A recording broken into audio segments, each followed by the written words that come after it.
Y la otra noticia de la que habla el país, las delegaciones del gobierno y del ELN anunciaron que a partir del 30 de enero esa guerrilla va a suspender el secuestro como práctica de financiación. Un anuncio que estaba esperando el país y que se produce tras finalizar el quinto ciclo. Pues bien, hablamos con Vera Grave, quien es la jefe negociadora del gobierno, en esa mesa acerca de las expectativas que genera el anuncio, pero también de los demás acuerdos a los que se llegaron. Al cierre del quinto ciclo de negociaciones entre el gobierno y el ELN en Ciudad de México, las delegaciones hicieron el anuncio de que esta guerrilla suspenderá el secuestro con fines económicos, y es que el secuestro se convirtió en uno de los temas más espinosos de este ciclo, tras el secuestro de Manuel Díaz, padre del futbolista colombiano Lucho Díaz. Vera Grave, nueva jefe de la delegación del gobierno en los diálogos con el ELN, también dio a conocer que otras solicitudes hizo el gobierno a la mesa de diálogo. Dentro del acuerdo en torno a la prórroga del cese al fuego, que se dará a partir de enero, solicitamos incluir, además del secuestro, las extorsiones, el desplazamiento forzado, entre otros, para que queden incluidos como actos violatorios del cese al fuego y obviamente atentatorios al proceso de paz, y será reforzado también el mecanismo de verificación para que podamos superar este tipo de prácticas. Fueron en total 6 acuerdos a los que llegó la delegación. Entre ellos está la creación de condiciones económicas y financieras para la materialización del Acuerdo de México, también la reanudación del proceso de participación de la sociedad, la culminación de su fase de diseño en abril del próximo año y también la creación de una red nacional de participación. Además, la conformación de 8 zonas críticas de acciones humanitarias y de una comisión de mesa para coordinar los planes de atención y transformaciones sociales de las zonas. En un comunicado de la Oficina del Alto Comisionado para la Paz, resaltaron que los acuerdos alcanzados durante este ciclo permiten generar confianza en el proceso, que en los últimos días se vio afectado por diversos hechos ocurridos en el país, y las delegaciones indicaron que el sexto ciclo de diálogo se realizará en Cuba a partir del 22 de enero del próximo año. Bueno, pues ahí está, se compromete entonces a Mauricio el ELN a no secuestrar, pero vuelve y juega exclusivamente con fines extorsivos, es decir, que quedan abiertas otras puertas que son realmente muy sensibles y muy peligrosas. ¿Es momento de confiar? Es lo que se pregunta el país. ¿Es momento de jugársela por confiar después de que hacen este anuncio que se les pidió desde hace mucho tiempo y se veía el ELN muy reacio, o todavía hay muchos vacíos como para hacerlo? Paula, en estas cosas hay que ir paso a paso.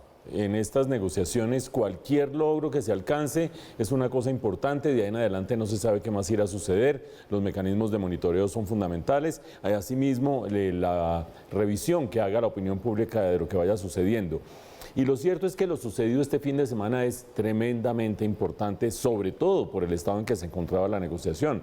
Acuérdense ustedes que no solamente el secuestro del papá de Lucho Díaz había llamado la atención de los colombianos una vez más sobre esta práctica que es totalmente despreciable, sino además de eso el que el nuevo comisionado de paz, antes incluso de ser nombrado nuevo comisionado de paz y cuando todavía era el jefe de la delegación negociadora frente al ELN, Oti Patiño, exigió que hubiera de parte del ELN una suspensión del secuestro.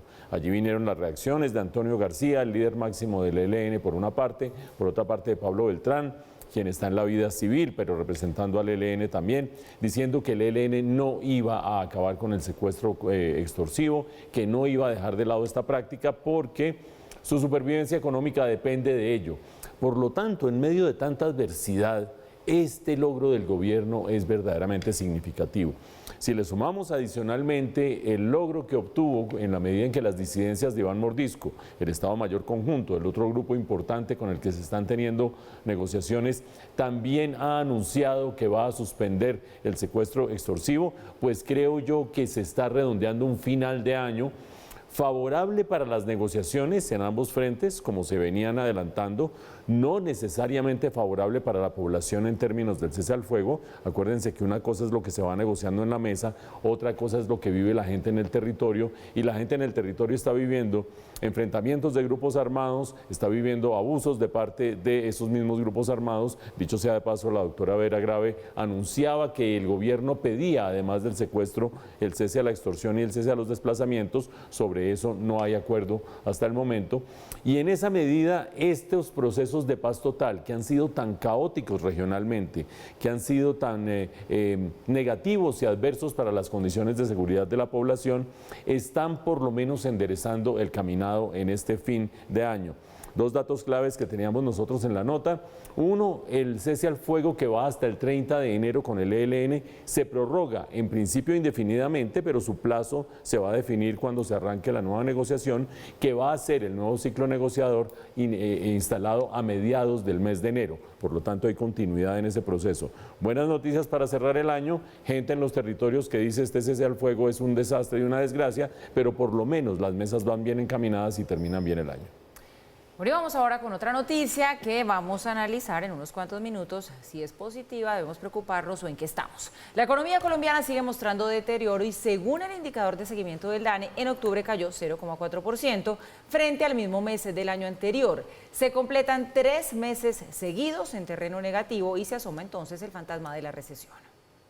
La economía colombiana, que presentó una caída en el tercer trimestre, inicia el último ciclo del año en terreno negativo y completa 3 meses a la baja. De acuerdo con el indicador de seguimiento de la economía del DANE, en octubre cayó 0,4% al ubicarse en 119,80 unidades.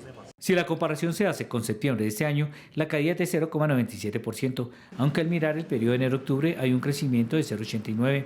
El dato a tener en cuenta es que ya son 3 meses de caída constante y si termina así el año, el país podría entrar en recesión técnica.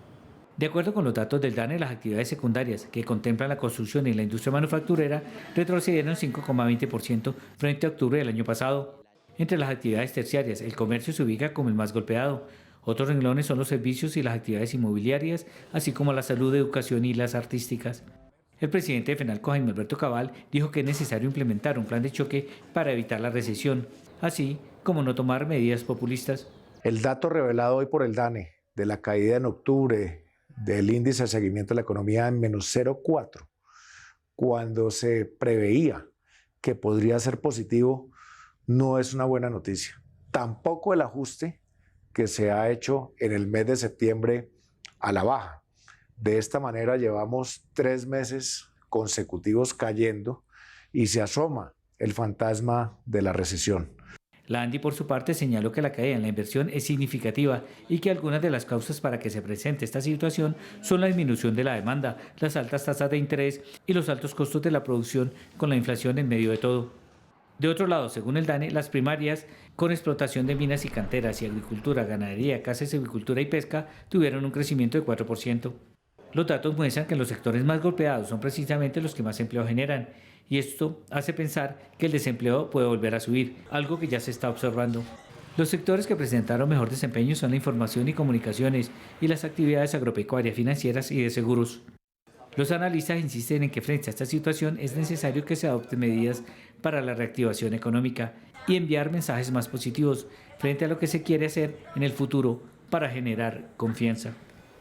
Bueno, pues le tengo, señor, la pregunta del millón que usted ya se imaginará cuál es, que seguramente es la que se están haciendo todos los colombianos. 3 meses seguidos en terreno negativo. ¿Esto significa abonado el camino para una recesión? ¿Sí o no? Pues Paula, vamos a ver, en esto también conviene ser bastante prudente con los datos, aunque la tendencia es clara. ¿Cómo se define una recesión? Se define como 2 trimestres consecutivos de crecimiento negativo. Por lo tanto, habría que esperar que termine el último trimestre, octubre, noviembre, diciembre, para saber si efectivamente se configura una recesión o no. Recuerden ustedes que el tercer trimestre del año tuvo un crecimiento negativo de 0,3%, por eso esperábamos ansiosamente el mes de octubre, primer mes del último trimestre del año, para ver cómo pintaban las cosas. Por ahora pintan mal, se incrementa frente al tercer trimestre el hundimiento de la economía todavía. ¿Qué va a pasar con los 2 meses restantes, con noviembre y diciembre? Pues depende, habrá que ver. Porque, por ejemplo, en el mes de noviembre del año pasado, porque acuérdense ustedes que estos son crecimientos anuales, por lo tanto, octubre de este año se compara con octubre del año pasado, noviembre del año pasado fue un mes flojo, tan flojo que el crecimiento fue casi 0%. Y eso significa que la base de comparación de este noviembre va a ser mediocre. Y no es difícil que este mes de noviembre tenga un buen desempeño frente al año anterior. Habrá que ver, a ver. Diciembre sí le va a quedar muy difícil desempeñarse mejor que el mismo mes del año anterior, porque en diciembre del año anterior hubo un buen crecimiento. En fin, vamos a esperar a que salgan los resultados del último trimestre, pero si llega a haber crecimiento negativo, ojo que allí va a haber un titular tremendo. La gente, como decía Ismael en su nota, ya está sintiendo los rigores de esta situación en el mercado laboral. Y esto significa dos cosas. Número uno, que seguramente el Banco de la República va a bajar tasas de interés en su reunión de esta semana, finalmente empezando el ciclo de reducciones de tasas de interés, no solo porque la economía se debilita, sino porque la inflación está cediendo de manera más o menos satisfactoria. Pero segundo, que hay un elemento clave en lo que nos decía Ismael, y es que están cayendo la industria y la construcción. Y en la industria, pues uno puede hablar de tasas de interés altas. En la construcción hay problemas que se generaron por la política pública. Solamente hasta octubre la ministra de Vivienda lanzó las nuevas medidas para el sector vivienda. Por lo tanto, octubre resintió el que no hubiera esas nuevas medidas. Vamos a ver noviembre y diciembre a ver si reacciona y levanta la cabeza un poco la construcción, gran generador de empleo y sector clave en este hundimiento de la economía. El ministro de las TIC, Mauricio Liscano, presentó el lugar donde se va a llevar a cabo la subasta de 5G y explicó cómo se va a desarrollar todo el proceso, que se espera generar al menos 13 billones de pesos al gobierno, recursos que se van a usar para integrar a más colombianos a través de la tecnología. Este miércoles se llevará a cabo la subasta de tecnología de quinta generación, con la cual se espera aumentar la cobertura al 80% de la población y preparar el país con nueva tecnología que permitirá avanzar gracias a las nuevas inversiones. Porque la inversión toda es privada, en un momento en el que la economía está desacelerándose y que necesitamos más inversión privada y pública para volver a reactivar la economía, puede hacer operaciones médicas a larga distancia para los puertos, para la manufactura, para la robótica, para la educación, para el metaverso, para la realidad virtual aumentada. Esta subasta le va a representar importantes ingresos al gobierno y beneficios en obras para las regiones. La tecnología 5G empezará a desplegar en la banda de 3.500 MHz. Nosotros esperamos que esta subasta pueda ingresarle entre 1 y 1.5 billones de pesos frescos al gobierno para conectividad a los más pobres, pero en obligaciones de hacer lo mismo, entre 1 y 1.5 billones, también en obligaciones de hacer, es decir, una inversión de 3 billones. El ministro de las TIC, Mauricio Liscano, presentó el lugar donde se llevará a cabo y los participantes de las empresas que van a estar el miércoles estuvieron en el simulacro. El funcionario aseguró que se trata de un proceso transparente y en medio de las más estrictas medidas de seguridad. Las fuerzas militares nos van a apoyar, van a venir con equipos de rastreo de micrófonos, de que no vaya a haber ningún tipo de intercomunicación y todo. Ya mañana sanitizamos, como se llama técnicamente el lugar, lo cerramos, aquí hay seguridad y lo volvemos a abrir el miércoles ya que va a ser la subasta. El proceso ha sido complejo y se ha trabajado durante varios meses, en la que se considera una subasta diferente y con asesoría de expertos internacionales, lo que según el gobierno brinda mayor confianza. Cada bloque de 80 MHz tiene un valor de reserva de 318.305 millones de pesos. El día miércoles, es decir, pasado mañana se realizará la subasta 5G en Colombia, una subasta que llevamos 8 meses preparando, donde tuvimos 2 meses de comentarios, donde recibimos más de 380 comentarios que se contestaron, 5 empresas, 4 proponentes que el país ya conoce, una unión temporal entre Tigo y Movistar, la empresa WOM, la empresa Claro y la empresa Telecol, que es un nuevo operador brasilero. El ministro explicó que hay 4 salas habilitadas donde están los representantes de las 4 operadoras, que no podrán salir hasta que la subasta de las diferentes bandas termine. La metodología se llama una subasta en una oferta de múltiples rondas, lo que significa fundamentalmente que no va a haber un solo ganador para 5G, sino que pueden haber hasta 4 ganadores. Una vez haya realizado la subasta y se conozca cómo queda definida los operadores que resulten beneficiados podrán trabajar en corto tiempo. El 51% de la población va a estar con 5G en los primeros 3 años, en los 36 meses, y después va a ser mucho más lento. Durante el proceso de montaje de la tecnología 5G no se sufrirá ningún traumatismo y las comunicaciones se mantendrán sin afectar a los usuarios. No hay que cambiar de celular, las tarifas no van a aumentar, la competencia es fuerte en este sector.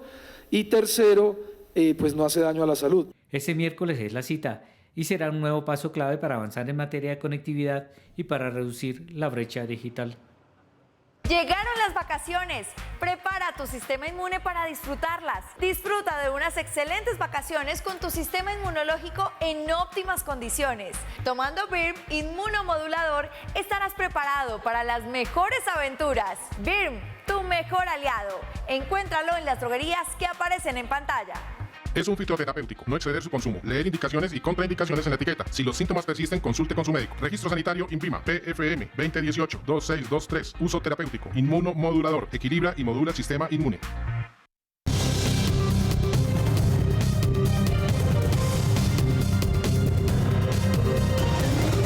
Bien, y en el mundo, específicamente en la región, está la otra noticia, Ana María, porque los chilenos volvieron a decirle no a un cambio en la Constitución. Paula, casi el 56% de los chilenos pues votaron por este no, justamente rechazando esta nueva propuesta de la Constitución con la que se pretendía reemplazar la establecida durante la dictadura de Augusto Pinochet. Con este resultado se repite lo sucedió en el año 2022, cuando los ciudadanos también rechazaron este primer proyecto de una nueva Constitución, evidenciando la profunda división que se está viviendo en el país. El presidente Gabriel Boric aseguró que no va a impulsar un tercer texto. Los intentos por dar marcha atrás a la Constitución heredada de la dictadura de Augusto Pinochet han fracasado en Chile.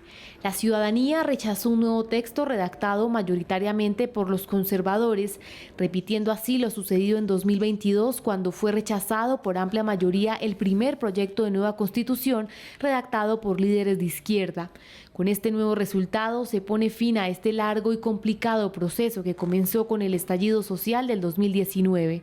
Ni la izquierda ni la derecha fueron capaces de dar una propuesta que generara un consenso mayoritario en el país con las mayorías circunstanciales que tuvieron en los distintos órganos. El presidente Gabriel Boric aseguró que no impulsará un tercer texto. Nuestro país seguirá con la Constitución vigente porque luego de 2 propuestas constitucionales plebiscitadas, ninguna logró representar y unir a Chile en su hermosa diversidad. El país se polarizó, se dividió y al margen de este contundente resultado, el proceso constitucional no logró canalizar las esperanzas de tener una nueva Constitución redactada para todos. El actual gobierno se centrará en asuntos que, según Boric, exigen atención inmediata. El proceso constituyente estaba destinado a traer esperanza y finalmente ha generado frustración y hasta hastío en una parte relevante de la ciudadanía y eso no podemos ignorarlo. La política es tal debe y es indispensable que este resultado produzca un efecto inmediato. Enfocar el trabajo de todas y todos en producir los acuerdos y soluciones que Chile necesita en materia social, económica y de seguridad, sin más demoras ni excusas. Sin embargo, expertos aseguran que la división política que afronta el país podría convertirse en un obstáculo para Boric. Hay un Congreso fragmentado y al mismo tiempo posturas irreconciliables que difícilmente van a poder facilitar un consenso. Lo que tiendo a pensar es que, a juzgar por el mensaje entregado por el presidente Gabriel Boric, se va a priorizar una agenda de temas esenciales. Él mencionó ya en su discurso que ustedes reprodujeron hace algunos instantes, las pensiones, el pacto fiscal, la salud y la seguridad. Actualmente el mandatario también cuenta con una baja popularidad, con un rechazo a su gestión del 65% de la población. ¿Qué lectura darle a esto que pasó ahí en Chile, Mauricio? Mire, leía yo un trino del senador Humberto de la Calle, una vez se conocieron los resultados allí de esta constituyente en Chile, y él decía, no fue ni la de la derecha, no fue tampoco la de la izquierda, definitivamente aquí ganó el centro, y algo así como que vivan los tibios. Pero esto sin duda va mucho más allá de que vivan los tibios, ¿no? No, pues por supuesto que sí. Entre otras cosas porque que vivan los tibios no es una situación favorable, por lo menos como la está viviendo Chile. Recuerden ustedes que en este momento la polarización y la división es el nombre del juego. Resumamos lo que hemos visto. En menos de 18 meses, en menos de año y medio, se rechazó una constitución, un proyecto de constitución redactado por la izquierda, tremendamente radical, tremendamente ideologizado, casi que con banderas haciéndole a la derecha así, vean, me les gané yo esta constitución, y el pueblo dijo no, y lo dijo por una margen bastante grande, más del 60%. Gana después la derecha la posibilidad de hacer una nueva constitución y en lugar de aprender de la experiencia anterior, en lugar de hacer una constitución diciendo aquí la gente no quiere polarización, aquí la gente no quiere ideologización, aquí lo que hay que hacer es resolver los problemas del pueblo, no, se van una vez más con una constitución ida hacia la derecha, donde también de alguna manera le hacían el feo a la izquierda, que de una manera u otra está gobernando en este momento, y en ese contexto es donde queda clarísimo, los chilenos no quieren esta polarización, los chilenos no quieren esta ideologización, los chilenos no quieren que haya un gobierno y una oposición que no están atendiendo los problemas de la gente, están dedicados a jalar cada uno la cobija para su lado y a tratar de imponer una visión ideológica sobre el pueblo. Dicho sea de paso, más vale que en el resto de países de la región oigamos ese mensaje para ver si es cierto o no que con una gran reforma y una gran cantidad de cosas llenas de ideología se resuelven los problemas de la gente o no es así. Dos cosas importantes. José Antonio Kast, que es el líder de la derecha, queda prácticamente diluido porque tuvo en sus manos la posibilidad de capitalizar un triunfo político y vean ustedes cómo le fue. Y segundo, Gabriel Boric en este punto muestra madurez por una parte como mandatario diciendo ya dejemos ese tema constituyente atrás, dediquémonos a los problemas que son, pero como lo veíamos en la nota, no es fácil para Gabriel Boric en este momento tener el control del Congreso que se necesita, tiene que reajustar su gabinete para darle participación a los demás partidos y hay parte de su propio partido, de su propio movimiento que está todavía ideologizado, todavía radicalizado, entonces no la tiene nada fácil con popularidad bajita además.